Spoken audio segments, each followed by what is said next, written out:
Hello, Namaskar, good morning, everyone. I am Mojit Shankar from HIS, and today I am back with the analysis of the Hindu newspaper of 27th of May 2024.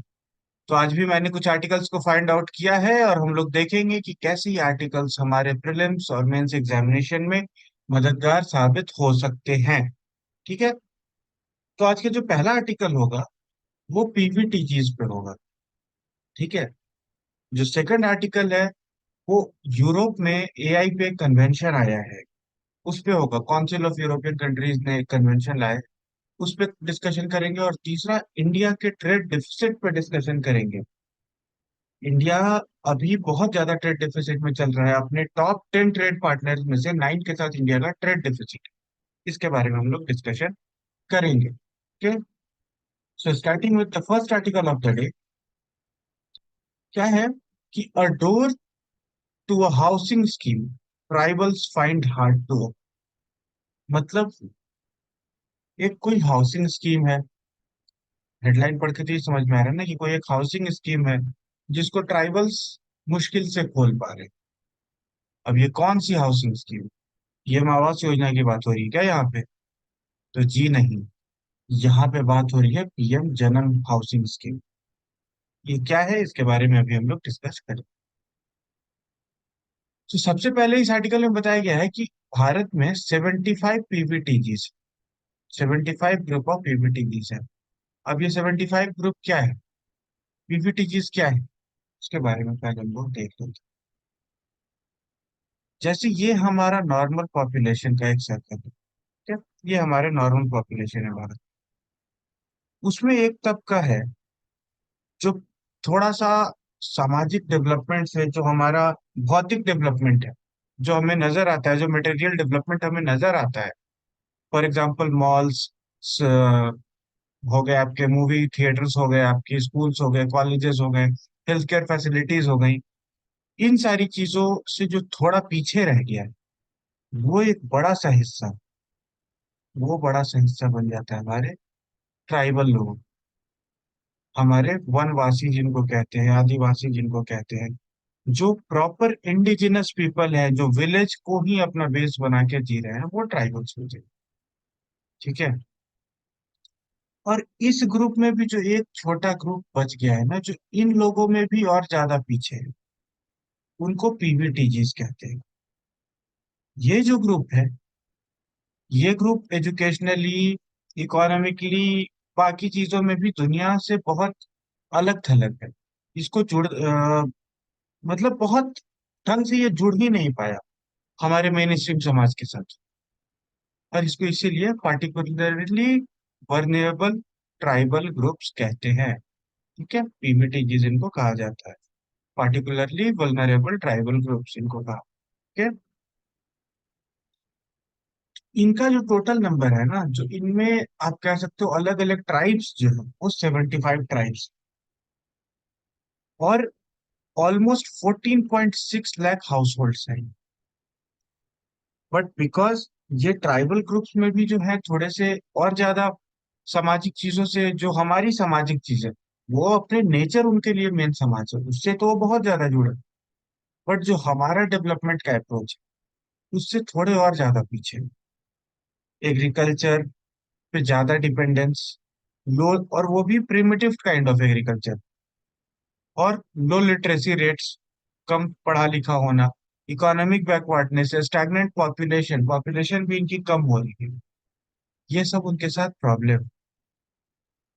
इस problem को tackle करने के लिए प्रधानमंत्री PVTG development mission लाया गया 2023-24 कि इनको डेवलप अलग से करना पड़ेगा। एक हमारे देश का एक ऐसा हिस्सा जो हमारी संस्कृति से बहुत रूट से जुड़ा हुआ है, जो इंडिजिनस नॉलेज का खजाना है, वो खजाना पीछे छूटा हुआ। इसलिए प्रधानमंत्री पीवीटीजी डेवलपमेंट मिशन लाया गया 2023-24, और उनके सोशियो इकोनॉमिक कंडीशन को डेवलप करने के लिए उसके साथ साथ और भी अलग अलग इनिशिएटिव्स को निकाला गया। कौन कौन सी इनिशिएटिव्स?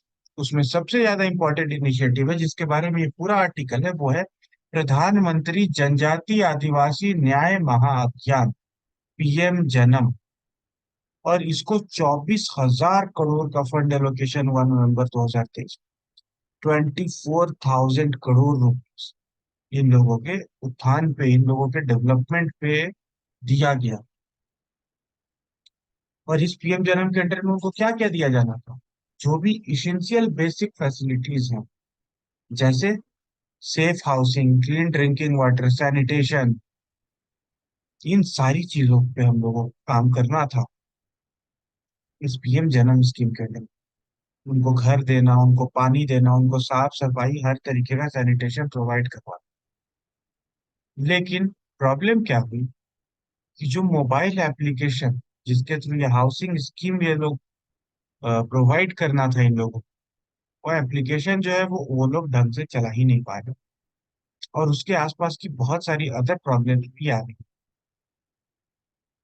उसमें अब देखिए क्या है, गवर्नमेंट का आज के डेट में फोकस है डीबीटी, डायरेक्ट बेनिफिट ट्रांसफर, कि लोगों के अकाउंट में डायरेक्ट पैसे हम भिजवा दें, है ना। और उसी में जो पीएम जनम स्कीम है, वो 4.90 लाख पीवीटीज को हाउस होल्ड देने की बात कर रही थी 2026 तक। बात कर रही है, मतलब अभी भी उस पर कोशिश चल रही है कि सभी को हाउसिंग मिल जाए, इन्वायरमेंटल चैलेंजेस से उन लोगों को सुरक्षा मिल जाए, एक सेंस ऑफ सिक्योरिटी आए। और उसके लिए अलग अलग इंस्टॉलमेंट्स में 2.39 lakhs rupees each in 3 instalment, मतलब हर एक हाउस होल्ड को लगभग 2.39 लाख रुपीज 3 इंस्टॉलमेंट में देने की बात की गई थी। स्कीम तो बहुत अच्छी है, लेकिन इशू क्या है? इशू ये आया कि डेटा कलेक्शन में डिस्पेंसरीज, डेटा कलेक्शन जो है वो सही तरीके से नहीं। अब जब डेटा नहीं है तो आप डीबीटी कर नहीं पाओगे ढंग से, क्योंकि डायरेक्ट बेनिफिट ट्रांसफर में आपको बैंक अकाउंट में पैसे भेजने हैं। अब उस आदमी को का डेटा ही नहीं है जिसके पास पैसे भेजने हैं, तो आप भेजोगे कैसे? अब जैसे जो एमजी नरेगा है, हमारा मनरेगा की जो स्कीम है, उसमें बहुत सारे लोगों का वर्कर लाइसेंस सस्पेंस हो गया था। पीएम किसान में कई सारे लोगों का सस्पेंड हो गया पैसा, 2,000 रुपए हर 3 महीने पे मिलते हैं, 6,000 रुपए 2,000 करके मिलते हैं 4 4 महीनों में। वो कैंसिल हो गया। क्यों? क्योंकि डेटा एडिक्वेट नहीं था। तो यहाँ पे भी वही डेटा का इशू आ गया। ठीक है। और इसके चलते ये स्कीम जो है थोड़ी सी स्लो हो गई, एंड इट रिजल्टेड कि पीएम जनम हाउसिंग स्कीम का जो मेन एम था, मेन मोटिव था, वो क्या था? इंक्लूसिविटी, एसेसिबिलिटी, इन सारी चीजों को करना था पीएम जनम स्कीम को, कि प्रॉपर इंक्लूसिविटी लानी थी, उन लोगों को एक मेन लाइन में लाना था। पर ये इशू हो नहीं पाए सॉल्व। क्यों? या फिर उसमें प्रॉब्लम आ रही है आज के भी डेट में। और वो मेन प्रॉब्लम क्यों आ रही है? Because of data collection. क्योंकि जब हमारे पास डेटा नहीं रहेगा तो हम लोग यूपीआई या डीबीटी के थ्रू पैसे उनको भेज नहीं पाएंगे। ठीक है। अब उसके लिए गवर्नमेंट ने एक नया मोबाइल ऐप लॉन्च किया। उस मोबाइल ऐप का नाम था आवास प्लस मोबाइल ऐप। ठीक है। उसको ब्लॉक या पंचायत लेवल पर डाला गया कि वो जो पीवीटीजीज है, उन लोगों को इसमें प्रॉपर वे में रजिस्टर्ड किया जा सके। और इसमें मेजरली 3 इंफॉर्मेशन उनकी मांगी गई। कौन कौन सी 3 इंफॉर्मेशन? अब देखो, घर बनाना है तो उसका लोकेशन पता होना चाहिए, तो सबसे पहले ज्योग्राफिकल लोकेशन। दूसरा, जिनका घर बनाना है उनकी हाउस होल्ड प्रोफाइल कैसी है, उनमें पैसे उनके पास कितने हैं, तो second house hold profile. And third thing, and the most important thing is bank account की डिटेल्स। ये 3 चीज उनसे मांगी गई कि geographical location, house hold profile और बैंक अकाउंट डिटेल्स डाल के आप आवास प्लस मोबाइल ऐप पे रजिस्टर्ड कर सकते हैं।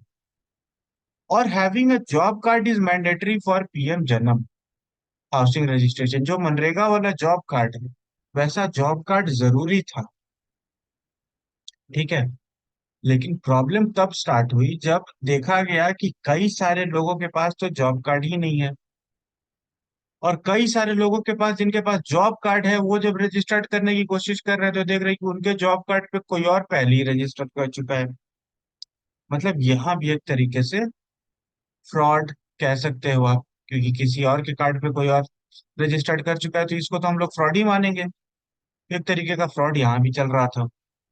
तीसरी चीज, उन लोगों को अब यार कितना मोबाइल चलाने हैं, डिजिटल इलिटरेसी बहुत ज्यादा है भारत में। ये भी एक प्रॉब्लम हो गई उनके साथ। तो इन सारी चीजों का जो एक इफेक्ट पड़ रहा है, उसके चलते ये जो हमारा जन्म स्कीम है, उस पेज से नहीं चल पा रहा है जिस पेज से चलना चाहिए। डेटा में अलग अलग डिस्पेंसरीज है, जैसे कहीं कहीं पे 31 पंचायत, 22 विलेज दिखाए जा रहे हैं मनरेगा की लिस्ट में, और यहाँ दूसरी लिस्ट में 21 विलेजेस दिखाए जा रहे हैं एक ही शहर में। उसके बाद इसमें आधार के थ्रू लॉग इन करना है, आधार कार्ड के थ्रू। अब उन लोगों का क्या जिनके पास आधार कार्ड है ही नहीं, उन लोगों के लिए अलग इशू आ रहा है। और जिनके पास है, वो जब रजिस्टर्ड कर रहे हैं तो इसमें एसटी कैटेगरी में उनको रजिस्टर्ड करना पड़ रहा है। लेकिन अब ये तो है पीवीटीजीज, लेकिन अब इनको एसटी कैटेगरी में रजिस्टर्ड करना पड़ रहा है। और बाद में ये प्रूफ करने के लिए कि that they are PVTGs, they have to submit a additional certificate, and that certificate sarpanch या मुखिया से उनको लेना है। अब इशू क्या आ रहा है कि सरपंच मुखिया वहां पे करप्शन कर रहा है, पैसे खाने की कोशिश कर रहा है, एक्सप्लॉइटेशन करेगा। या फिर जहाँ पे पीवीटीजीज और बाकी की एसटी कम्युनिटी साथ में रह रही हैं, तो बाकी की एसटी कम्युनिटीज भी पीवीटीज में रजिस्ट्रेशन कराने की कोशिश कर रही हैं। या फिर अगर एसटी कम्युनिटी ज्यादा पावरफुल है तो वो पीवीटीजीज को दबाने की कोशिश कर रही है, बिकॉज एक्सप्लॉइटेशन तो हर लेवल पे है ना। ये इशू में यहाँ पे फेस करना पड़ रहा है। और इन सारे इश्यूज को जब टैकल कर भी लिया जा रहा है, तो सबसे बड़ा एक इशू खड़ा हो जा रहा है, वो है नेटवर्क इशू। वह रजिस्ट्रेशन ढंग से हो ही नहीं पा रहा है। ठीक है। और जब आपने इतनी सारी चीजें कर दी, उसके बाद आपको बैंक सेलेक्ट करना होता है। बैंक जब आप सेलेक्ट करोगे तो उसमें cooperative bank, rural, regional rural bank और कॉमर्शियल बैंक, तीन ऑप्शन आएगा। अब उसमें मान लो आपने कॉमर्शियल बैंक सेलेक्ट कर दिया, तो उसमें अलग अलग जितने भी भारतीय कॉमर्शियल बैंक है सबका लिस्ट खुल जाएगा। अब वहां पे आपने जैसे स्टेट बैंक एक पकड़ लीजिए, सेलेक्ट कर लिया, या बैंक ऑफ इंडिया सेलेक्ट कर लिया। अब जैसे आपने वो बैंक सेलेक्ट किया, तो उसके बाद उसके 300 ब्रांचेस आपके शहर में जो भी हैं, 50 ब्रांचेस, 20 ब्रांचेस, जितने भी ब्रांचेस हैं, वो सारे ब्रांचेस की लिस्ट खुल जाएगी। अब उसमें से आप एक अपना ब्रांच सेलेक्ट कीजिए। ये सारी जो चीजें हैं ना, ये कल्मिनेट होकर उनके लिए एक एडिशनल बर्डन बनती है। वो लोग इस पे ढंग से कर ही नहीं पा रहे, या फिर इस चीज के चलते उनको, जो लोग करने वाले हैं वहां पे, वो उनको और परेशान करती है। That is the issue. अब इस इशू को सॉल्व किया कैसे जा सकता है? उसको सॉल्व करने के लिए बैंकिंग वाले में एटलीस्ट आईपीपीबी का हम लोग इस्तेमाल कर सकते हैं, Indian post payment bank. But problem यह है कि वो जो लिस्ट है पीएम जन्म स्कीम में, उसमें आईपीपीबी का नाम ही नहीं है। जबकि गवर्नमेंट ने आईपीपीबी को मेनली रूरल एरियाज में ही फिनेंशियल इंक्लूजन करने के लिए इंट्रोड्यूस किया था। तो इसको वहां पे ऐड करना होगा, और ग्राम सभा को एक्टिवेट करना होगा वहाँ, लोकल लेवल पे ग्राम सभा को एक्टिवेट करना होगा, ताकि वो इस प्रॉब्लम को डील कर सके। क्योंकि local problems requires local solutions. ठीक है। ये हमने पीएम जन्म स्कीम, पीवीटीजीज के बारे में समझा। अब ये देखिए, ये प्रॉब्लम सिर्फ पीवीटीजीज में ही नहीं है। इसको आपको रिलेट करना है कि अगर कोई और भी स्कीम है, एससी कम्युनिटी के लिए, एसटी कम्युनिटी के लिए, वुमेन्स के लिए, पीडब्ल्यूडीज के लिए, सिमिलर काइंड ऑफ इश्यूज वहां भी आपको दिखेंगे।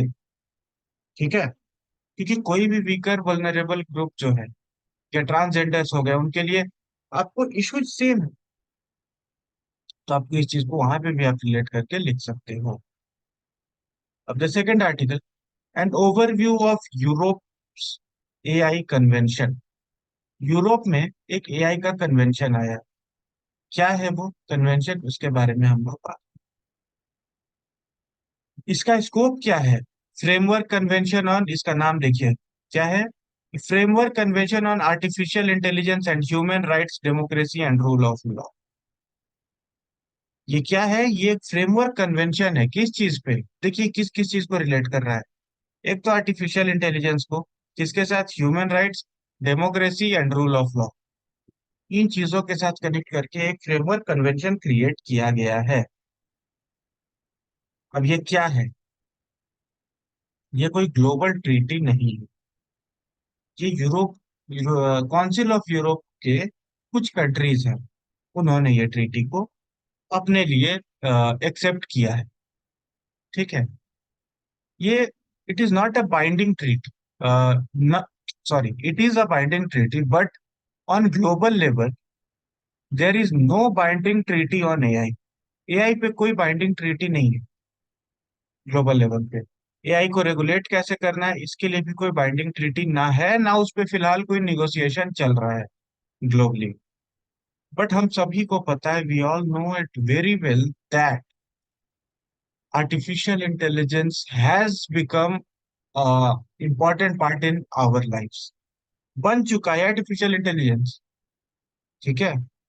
चैट जीपीटी तो हम सभी लोग इस्तेमाल कर ही रहे होंगे, एक बार तो एटलीस्ट किया होगा। और आप अगर नहीं भी कर रहे हो ना, तो आपका डेटा जो है वो एआई के थ्रू किसी ना किसी तरीके से टैकल हो रहा, उस डेटा को किसी ना किसी तरीके से इस्तेमाल किया जा रहा है एआई पे। इसलिए एआई एक पार्ट बन चुका है, बट उस पर अभी तक कोई ग्लोबल लेवल पे प्रोटोकॉल या ग्लोबल लेवल पे कन्वेंशन नहीं डिजाइन हुआ है। इसी को काउंटर करने के लिए काउंसिल ऑफ यूरोप ने एक बिग स्टेप लिया और उसने अडॉप्ट कर लिया है framework convention on artificial intelligence, human right, democracy and rule of law on 17 मई। इसको एआई कन्वेंशन भी कहा जा रहा है। इसको कब अडॉप्ट कर लिया है? 17 मई को अडॉप्ट कर लिया गया है। ठीक है। एंड ये जो है वो एक इंटर गवर्नमेंटल ऑर्गेनाइजेशन है, जो सीओई है, काउंसिल ऑफ यूरोप है। ये एक इंटर गवर्नमेंटल ऑर्गेनाइजेशन है जो 1949 में फॉर्म हुआ था, और फिलहाल इसके 46 मेंबर्स हैं। और इसमें यूएस भी है, यूनाइटेड स्टेट्स भी इसका मेंबर है। ठीक है। और ये जो होगा, जो एआई जो ये जो स्कीम अडॉप्ट हुई है, इस पे सिग्नेचर 5 सितंबर से स्टार्ट हो जाएगा। कौन कौन इसका सिग्नेटरी होगा वो हमें 5 सितंबर से पता चलना स्टार्ट हो जाएगा कि कौन कौन से देश इसमें आ रहे हैं। The framework convention is a legally binding treaty. Framework convention जो होता है वो एक लीगली बाइंडिंग ट्रीटी होता है। ये जो ब्रॉडर कमिटमेंट एंड ऑब्जेक्टिव्स को डिफाइन करता है कि कौन कौन से ऑब्जेक्टिव्स हैं, कौन कौन से कमिटमेंट्स हैं जिनको हमें पूरा करना है, इसको वो डिफाइन करता है। ठीक है। और इसके अंडर में जो एग्रीमेंट निगोशिएट होते हैं उसको प्रोटोकॉल कहा जाता है। फॉर एग्जाम्पल, जैसे CBD, convention on biological diversity है, इसके अंडर में कार्टेगना प्रोटोकॉल है। कार्टेगना प्रोटोकॉल किस चीज के लिए है? Transportation of living and modified organisms. इसके अंडर में नगोया प्रोटोकॉल आया। अब नगोया प्रोटोकॉल किस चीज के लिए आया ये आप लोग बताएंगे, किस चीज के बेनिफिट के शेयरिंग के लिए आया था, चलो मैंने ये बता दिया है। लेकिन अब आप लोग मुझे ये बताएंगे कमेंट सेक्शन में कि ये जो सीबीडी है, कन्वेंशन ऑन बायोलॉजिकल डाइवर्सिटी, ये किस मीटिंग में आया था? ठीक है। ये आप लोग मुझे कमेंट सेक्शन में बताएंगे। ओके। तो उसी तरीके से इसको भी डिजाइन किया गया है कि एक प्रॉपर लेवल पे फ्लेक्सिबिलिटी भी हो, बट कोर प्रिंसिपल के साथ समझौता ना हो। कोर प्रिंसिपल को फॉलो किया जाए। ह्यूमन राइट्स पे एआई का क्या इफेक्ट आ रहा है, डेमोक्रेसी पे क्या इफेक्ट आ रहा है, रूल ऑफ लॉ पे एआई का क्या इफेक्ट आ रहा है, इस चीज को प्रॉपर वे में स्टडी करके उसको एक बैलेंस्ड अप्रोच में हम लोगों को एआई का इस्तेमाल करना होगा, ताकि उससे ह्यूमंस को खतरा ना हो। एआई जो है वो किसी कुछ एक लोगों के हाथ में ऐसा ना पड़ जाए जो पूरे बाकी के लोगों उसके चलते वो एक्सप्लॉइट कर सके। ठीक है। अब देखिए क्या है कि US is also a member of COE, तो जो एआई गवर्नेंस है वो यूएस पे भी डायरेक्टली इनडायरेक्टली इफेक्ट डालेगी। क्यों? क्योंकि यूएस जो है वो अभी हॉटबेड बना हुआ है एआई के इनोवेशन। अभी जो चैट जीपीटी कंपनी है, वो जो अल्टमैन है, वो कहाँ का है? यूएस का ही है। इसलिए इन सबको देखा जाएगा कि आगे कैसे क्या होता है। अब आर्टिकल 1 इस कन्वेंशन का क्या कहता है कि activity within the life cycle of artificial intelligence system are fully consistent with human right, democracy, rule of law. इन चीजों के बारे में इन चीजों को टैकल करेगा। और 3 कहता है कि इसमें इंटरफेरेंस नहीं होना चाहिए एआई का ह्यूमन राइट्स में, डेमोक्रेसी में, रूल ऑफ लॉ में। और यही सारी चीजें जो जनरलिस्टिक बातें हो सकती हैं, जो इनेबलिंग चीजें हो सकती हैं, वो सारे स्टेटमेंट्स इसमें लिखे रहेंगे। उसका रिस्क मैनेजमेंट होना चाहिए, इम्पैक्ट असेसमेंट होना चाहिए, लाइफ साइकिल उसका कितना होगा, प्राइवेट एक्टर्स उस पर किस तरीके से फंक्शन करेंगे, गवर्नमेंट फंक्शनरीज को क्या क्या उसमें पावर मिलेंगे, इन सारी चीजों के बारे में बात हुई है। और इसके साथ साथ नेशनल सिक्योरिटी पे भी बात हुई है। क्या बात हुई है कि नेशनल सिक्योरिटी के नाम पे एआई का हम लोग इस्तेमाल कर सकते हैं। एआई को नेशनल सिक्योरिटी के लिए यूज किया जा सकता है। मिलिट्री एप्लीकेशन जो है एआई का, वो कवर्ड नहीं होगा इस कन्वेंशन में। Military application of AI are not covered by the AI convention. अब आप सोच रहे होंगे कि ये यूरोप की बात है, ये हम लोग क्यों डिस्कस कर रहे हैं, क्योंकि एआई जो है ना वो ग्लोबल चीज है। और ये जो ग्लोबल चीज है, इस ग्लोबल चीज का इफेक्ट इंडिया पे भी पड़ेगा, क्योंकि हम लोग जो हैं वो बहुत ज्यादा सॉफ्टवेयर में भी काम कर रहे हैं। और जब इस पे काम कर रहे हैं तो डायरेक्टली इनडायरेक्टली हम लोग एआई से भी रिलेटेड है। और जब एआई से रिलेटेड है तो उसका रेगुलेशन तो करना ही पड़ेगा। तो यूरोप में जो हुआ है उससे सीख के भारत को भी इस पे अपना रेगुलेशन लाना चाहिए, या अलग अलग रीजनल लेवल पे तो एटलीस्ट ला ही सकता है। जैसे साउथ एशिया में तो भारत करेगा ना, कि भाई साउथ एशिया में एआई कैसे रेगुलेट हो। जैसे इन लोगों ने अपना सीओई पे किया है, वैसे हमने बिम्स्टेक पे कर लिया, सार्क पे कर लिया। इस तरीके की चीजें हो सकती हैं। ठीक है, तो यही चीज यहाँ पे लिखी गई है कि पार्टीज को किस तरीके से हैंडल करना है, टैकल करना है, चीजों को किस तरीके से उसको इम्प्लीमेंट किया जा सकता है, उसके बारे में बात की गई है। बट अभी किसी देश ने साइन नहीं किया है। 5 सितंबर से साइन होना स्टार्ट होगा, तो उसके बाद देखने में आएगा कि कौन कौन से देश इस पे सिग्नेचर करते हैं, कौन कौन सी कंट्रीज इसको रेटिफाई करती हैं। ओके। अब इसमें सबसे इम्पोर्टेंट चीज ये होगी कि जो यहाँ नेशनल सिक्योरिटी का इशू पे उसको दिया गया है खुला, ये नेशनल सिक्योरिटी का एक्सटेंट कहाँ तक, क्या गवर्नमेंट का आर्बिट्री यूज हो सकता है, एआई का यूज आर्बिट्रीली गवर्नमेंट कर सकती है। ये चीज को देखने की बारी आएगी। क्योंकि आज के टाइम पे यार, मानो मत मानो, एक चीज तो तय है कि आपकी जो प्राइवेसी है वो एक मिथ के बराबर। प्राइवेसी नाम की कोई चीज आज की दुनिया में एग्जिस्ट नहीं करती है। आपका एक एक डेटा कहाँ कहाँ शेयर हो रहा है आपको मालूम भी नहीं। आपने देखा होगा ना कि एक आप क्रेडिट कार्ड वाले को नंबर देके चले हो, 50 क्रेडिट कार्ड वालों का फोन आने लगता है। तो आपका डेटा कहीं पे भी सेफ नहीं है, और एआई के आने के बाद तो और ज्यादा भी। इसलिए देखना पड़ेगा कि इसका रेगुलेशन कैसे होता है, और किस तरीके से ये हमारी लाइफ, ह्यूमंस की लाइफ को अफेक्ट करती है। और इसके आप हेडलाइन को देखिए, ह्यूमन राइट, डेमोक्रेसी और रूल ऑफ लॉ को कैसे इफेक्ट करती है, इस पे फोकस करना होगा। ठीक है।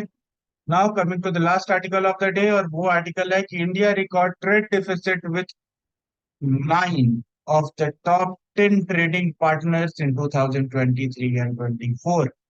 मतलब 10 जो हमारे टॉप 10 ट्रेडिंग पार्टनर है उनमें से 9 के साथ हमारा इंपोर्ट जो है वो ज्यादा है, और एक्सपोर्ट जो है वो कम है। ट्रेड डिफिसिट क्या होता है?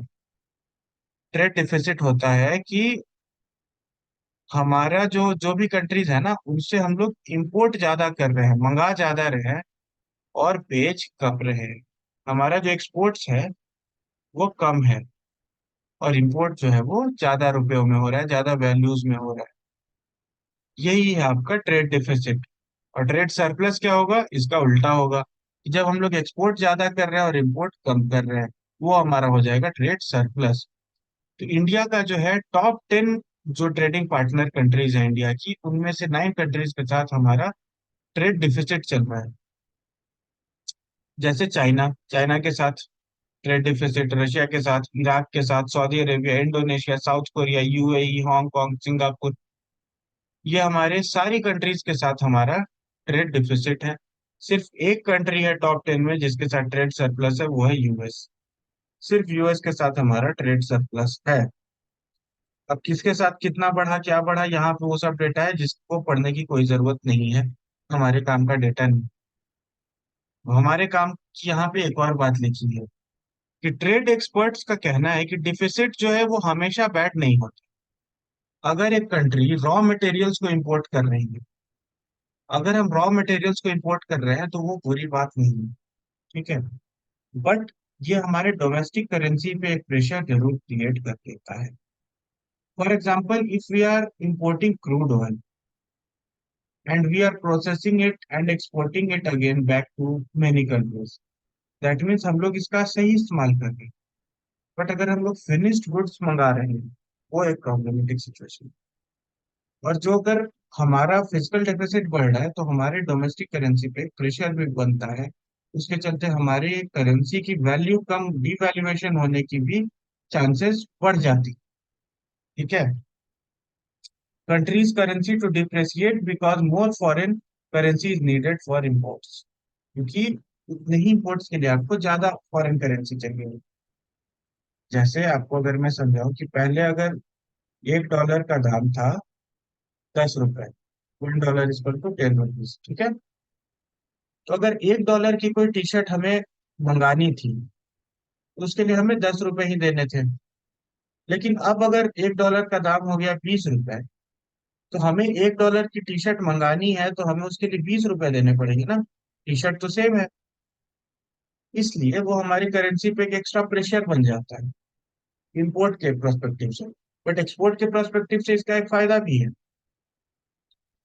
फॉर एग्जाम्पल, अगर पहले $1 में कोई अगला आदमी, किसी और देश का आदमी, $1 में हमारे यहाँ की एक टी शर्ट मंगाता था, क्यों? क्योंकि रुपए जो है 10 रुपए का था।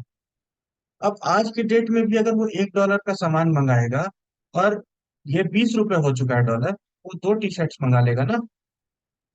तो हमारा एक्सपोर्ट तो बढ़ गया, पहले हम एक टी शर्ट एक्सपोर्ट करते थे, अब दो टी शर्ट एक्सपोर्ट करेंगे।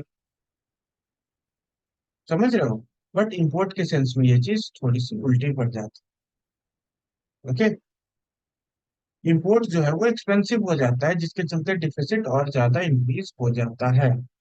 ये बात किसने कही है? ग्लोबल ट्रेड रिसर्च इनिशिएटिव, एक इकोनॉमिक थिंक टैंक है, ग्लोबल ट्रेड रिसर्च इनिशिएटिव, उसके फाउंडर अजय श्रीवास्तव ने ये बात कही है, ओके। इस तरीके से आज का हमारा डिस्कशन खत्म होता है। आपको ये सेशन कैसा लगा वो आप कमेंट सेक्शन में मुझे बता सकते हैं। और कोई फीडबैक देना हो तो उसके लिए भी कमेंट सेक्शन ओपन है। कल फिर आपको मैं कल के एनालिसिस के साथ मिलूंगा। तब तक के लिए have a great day, signing out, Ojas Shankar.